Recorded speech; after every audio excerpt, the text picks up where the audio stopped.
हम अपना फर्ज निभाएंगे, हम अपना फर्ज निभाएंगे। हमसे छूट गए जो रिश्ते उनमें सांध लगाए। आओ कुछ ऐसा काम करे जो घर को स्वर्ग बनाए। आओ कुछ ऐसा काम करे जो घर को स्वर्ग बनाए। हम अपना फर्ज निभाएंगे, हम अपना फर्ज निभा। कुछ रिश्ते ऐसे दुनिया में जिसको हम स्वर्ग से लाते। कुछ रिश्ते ऐसे दुनिया में जिसको हम स्वर्ग से लाते। जिनकी ममता की छाया में हम जीवन भर सुख पाते। उन रिश्तों को गले लगाकर सोया भाग्य जगाए। हम अपना फर्ज निभाएंगे, हम अपना फर्ज निभाएंगे। आओ कुछ ऐसा काम करे जो घर को स्वर्ग बनाएंगे। हम अपना फर्ज निभाए, हम अपना फर्ज। जिस घर को हमने घर माना उसको हम मंदिर माने। और माता पिता उस मंदिर की पावन प्रतिमा जाने। जिस घर को हमने घर माना उसको हम मंदिर माने। और उस माता पिता उस मंदिर की पावन प्रतिमा जाने। जितना उन्होंने हमको निभाए उतना हम उनको निभाएंगे। हम अपना फर्ज निभाए, हम अपना फर्ज निभाएंगे। आओ कुछ ऐसा काम करे जो घर को स्वर्ग बनाएंगे। हम अपना फर्ज निभाएं, हम अपना फर्ज निभाएंगे। हम अपना फर्ज निभाएंगे, हम अपना फर्ज निभाएंगे। आओ कुछ ऐसा काम करे जो घर को स्वर्ग बनाएंगे। हम अपना फर्ज निभाएं, हम अपना फर्ज निभाएंगे। जहाँ भी रहें, तीर्थ यात्रा के दरमियान भी जब मन शांत हो जाए, स्थिर हो जाए, तब समझना तीर्थ का फल मिल गया। भौतिक चीज़ें तो कहीं भी मिल जाती है, धन दौलत पुत्र परिवार बहुत कुछ मिल जाता है, लेकिन चित्त की शांति ये बहुत बड़ी बात है। दुनिया में सब कुछ मिला लेकिन मन की शांति नहीं मिला तो कुछ नहीं मिला। पैसों के ढेर पर बैठे हुए व्यक्तियों को हमने देखा, पैसों के पहाड़ पर बैठे हुए व्यक्तियों को देखा, जीवन भर चीखते रहे, चिल्लाते रहे, झांझावाद में बहुत दुखी थे। लेकिन कुछ लोग होते हैं जो थोड़े पैसे में, थोड़ी आवश्यकताओं की पूर्ति में है, जीवन शांति से भी गुजर जाता। तो हम तीर्थ धाम आए, कहीं दर्शन करने गए, इसका परिणाम होना चाहिए चित्त की शांति। आपस में एकता हो, शांति हो और प्रेम हो, वही घर स्वर्ग है।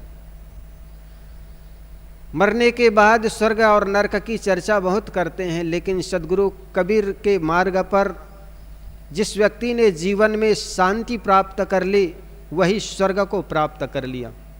और जिन्होंने जीवन में अशांत रहा, समझो उन्होंने जीवन भर नरक में रहा।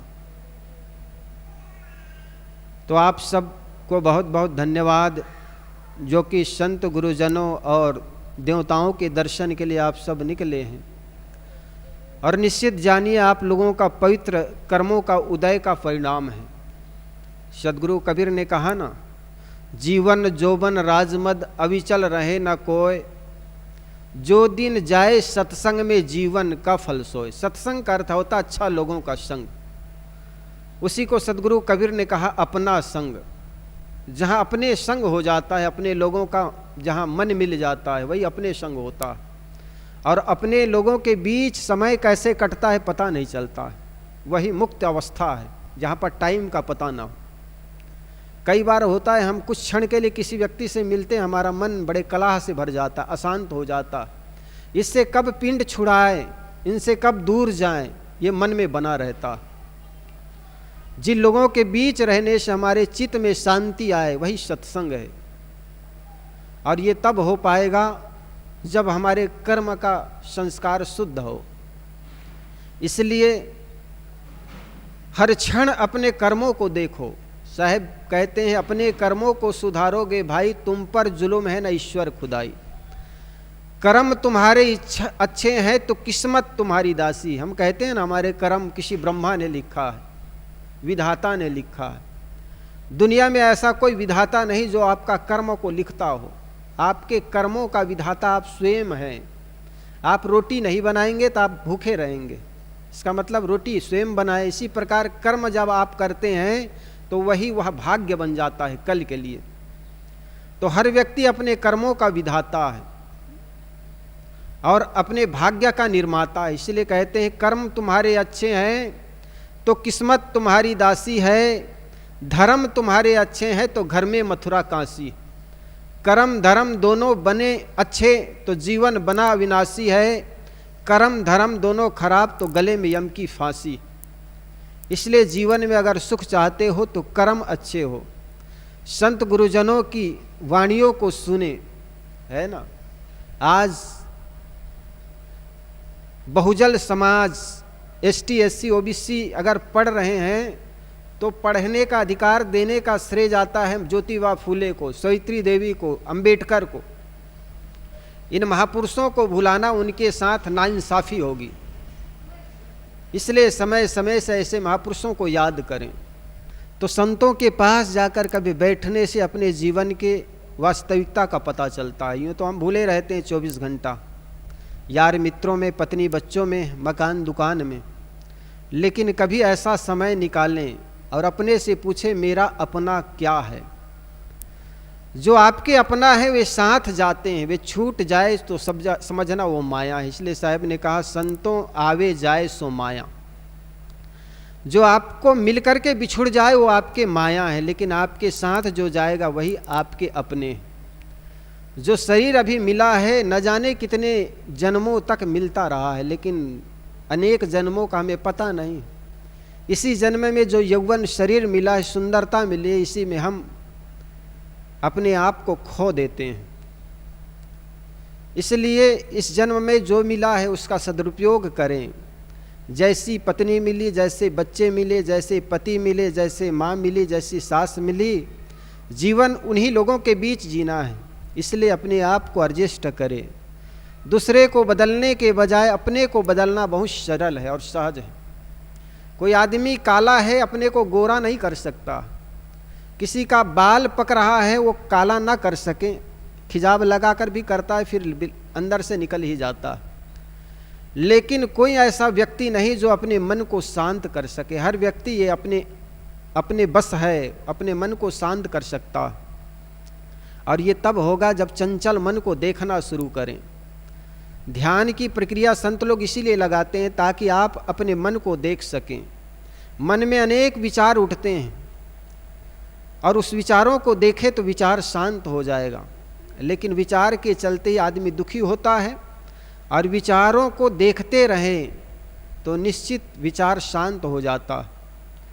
बाहर चाहे जितने दौड़ ले, सदगुरु कबीर ने कहा ना, दौड़त दौड़त दौड़िया जहाँ तक मन की थौड़, दौड़ थका मन थिर भया वस्तु ठौर की ठौर।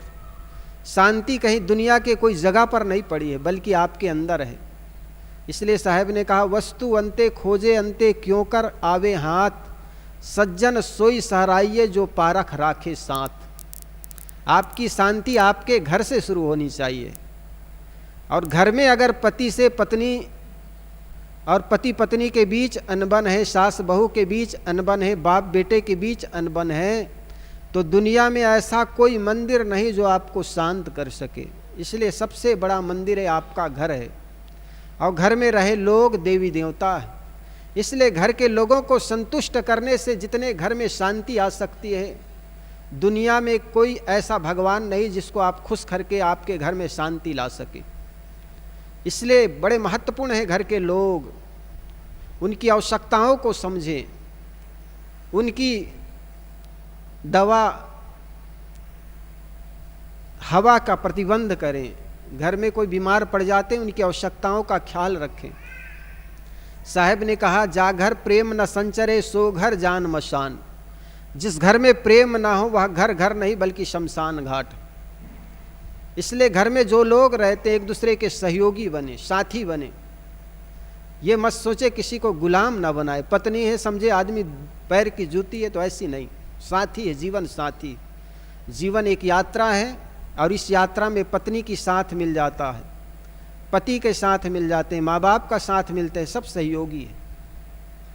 जीवन शुरुआत है, मौत अंतिम पड़ाव है। जन्म प्रथम है, मृत्यु अंतिम है, और बीच में जो मिला हुआ समय को जीवन कहते हैं। और इसी जीवन में जो आदमी सुख से रहता है तो समझो वो स्वर्ग में जीता।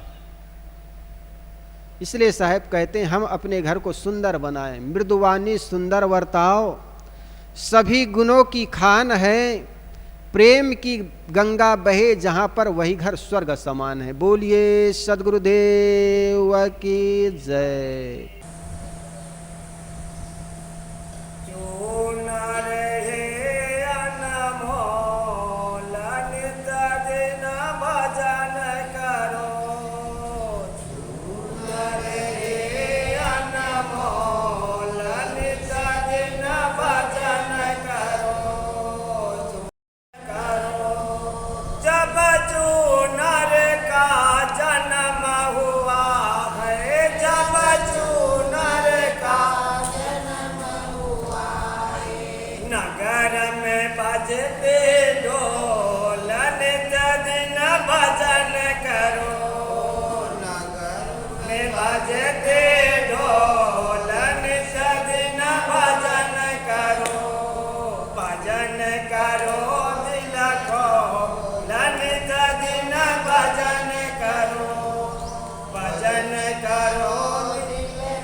चल दे लो गणित दिन भजन करो, पकड़ के चल दे लो गणित दिन भजन करो। भजन करो दिन को गणित दिन भजन करो, भजन करो दिन को गणित दिन भजन करो। जब चूनर में आया बुढ़ापा, जब चूनर में आया बुढ़ापा, जब चूनर में आया बुढ़ापा, जब चूनर में आया बुढ़ापा। मुख से न निकले बोलन दिन भजन करो, मुख से न निकले भजन करो। भजन करो दिल को लनित दिन भजन करो, भजन करो दिल को लनित दिन भजन करो।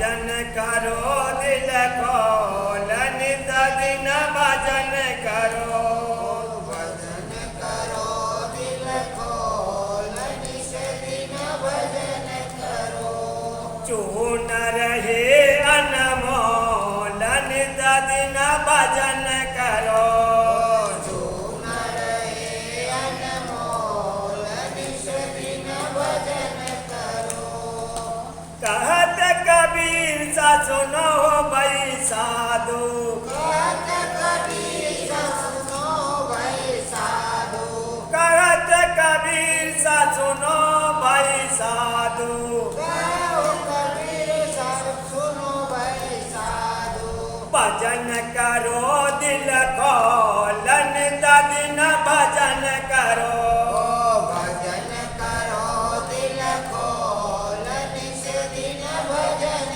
करो चूनर हे अनमोल नित दिन भजन करो चून रहे अनमोल नित दिन भजन करो चूनर हे अनमोल नित दिन भजन करो चून रहे अनमोल नित दिन भजन करो बोले सद्गुरुदेव की जय